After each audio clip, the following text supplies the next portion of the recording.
It's time to unbox the leader of the G.I. Joes. This is General Clayton Hawk Abernathy. General Hawk has been in the box, sitting, waiting to be unboxed for way too long. Let's just get right to it. And here he is. And I also have his weapons locker out of the box here as well. I'm a little anxious to get him out because after the whole Agent Helix thing, I do not want these sitting in boxes for too long. So let's just get the clippers, and we'll start to clipping. General Hawk, being the leader, was a favorite of mine in the Real American Hero series. However, I never really had the initial versions of General Hawk. It was always the older ones, like the Star Brigade ones. But let's see what they did with Hawk here. Now, did I not free him properly? No, I think I did. There we go. This is a great looking figure. Not only does he honor the tradition of G.I. Joe, the very classic looking soldier, World War II era kind of hero, it also modernizes it. It updates it a little bit for the whole classified line. If we look really closely, you can see just how well done that leather coat is on General Hawk, but I think we need to get out the accessories and just load him up and see what he's all about. Here we go, we got the weapons locker. He is number 103. Don't need that, but I do need this. All right, he comes with a big, giant shotgun here. One of these grenade launcher type weapons. He comes with sidearm number 1, larger sidearm number 2, the General's helmet. Not one, but 2 of these goggles that can fit over the helmet as well as his eyes. I think this is a really smart thing that they did. You can see that if I line them up, one has a bigger diameter. This one is going to go over his helmet. This one would go over his face if I wanted to put them there. Just put the goggles over his helmet here. It's very similar to Bazooka's helmet. I think it's slightly different. And if I put it on a head, it feels a little loose, but I know there's a reason. But I know one of the tricks is that you can put his goggles on backwards so that he kind of has this headband. It gives him a little more width in the head, and I can just seat that on top, and that looks so much better. It is more secure, and doing it this way means all of his accessories can fit on General Hawk. All right, we're going to put the smaller pistol up on his gear on his chest. The larger pistol will go at his hip, sling the grenade launcher over his shoulder, and then I will give him this shotgun to hold. That's what he looks like all loaded up. We'll get a better look at him when I bring him over to the table, but just wanted to show that it is indeed possible to put all of his accessories on him. Now let's just go through, do some tests of the hinges, and what that kind of entails. So I can already tell you his elbows are a little stiff, but once they get moving, they get moving. The holster on his chest does seem to kind of move around a bit, so that's something to consider.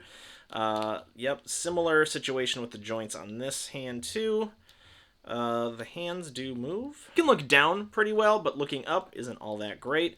Let's see his knees bend. That's another stiff joint. I think this will work though. Like it'll loosen up with some use. Ankles, those are good as well. He does kind of have these multiple sections here. There is no specific ab crunch, and I think the reason for that is because it would kind of mess up the lines of his jacket. The way that his abs move are very different. Here we have Shipwreck right here. He's got like that T in there.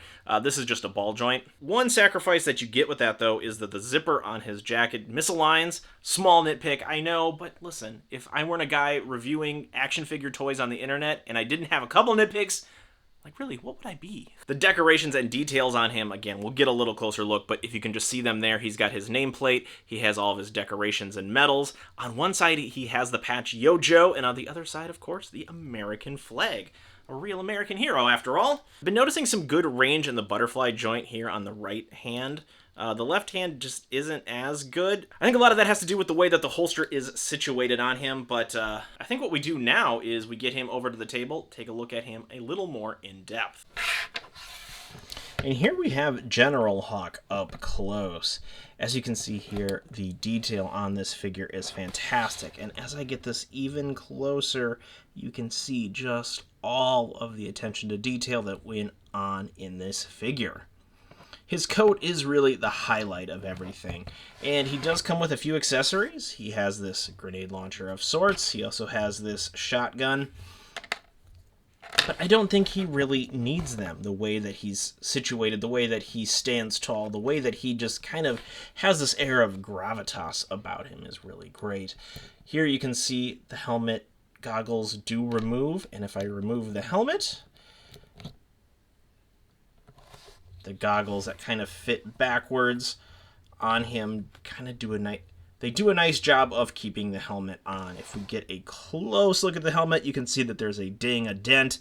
Looks like he was in some kind of battle. And as you see here on the hair, there is a lot of dry brushing there to give him that silver look, that air about him where he is a weathered, definitely decorated general. He has your traditional G.I. Joe range of movement. His elbows are double jointed, his knees are double jointed, pinless, as you can see. He moves here at the boot. He's got a thigh cut. And here off his belt, we have this pistol. It might be a little difficult to see, but on the handle, there is a star on there, a single star. And if I'm able to get this out of the way, I want to show some of the decoration on his jacket because it gets obscured a little bit by the holster. But I think, yes, if we can remove it, there we go. You can see, we'll get that close.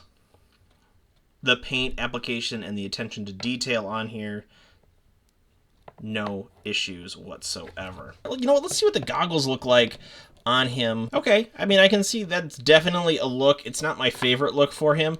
The option is great, and the fact that there are goggles now just kind of floating around that you could repurpose for other Joes if you're into kit bashing and things like that is pretty nice. So there we have it, General Hawk all decked out.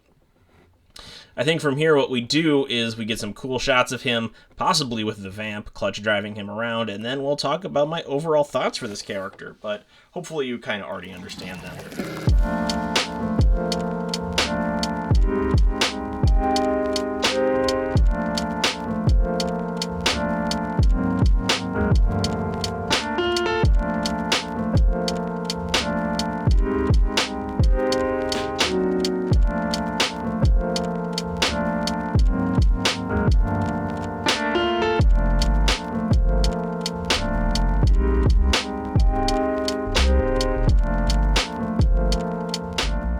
And there we have General Hawk. This is an amazing figure, one of probably the best in all of the G.I. Joe Classified line. The way that the details all come together to create a wonderfully heroic leader of the G.I. Joes is a job well done by the G.I. Joe team. So it's a really high-stakes game to make the leader of a faction, and I think General Hawk came out amazingly. Definitely honors the G.I. Joe franchise while advancing it and progressing it into the Classified era. Eventually, there will likely be another General Hawk at some point, but it's hard to imagine one being better than this.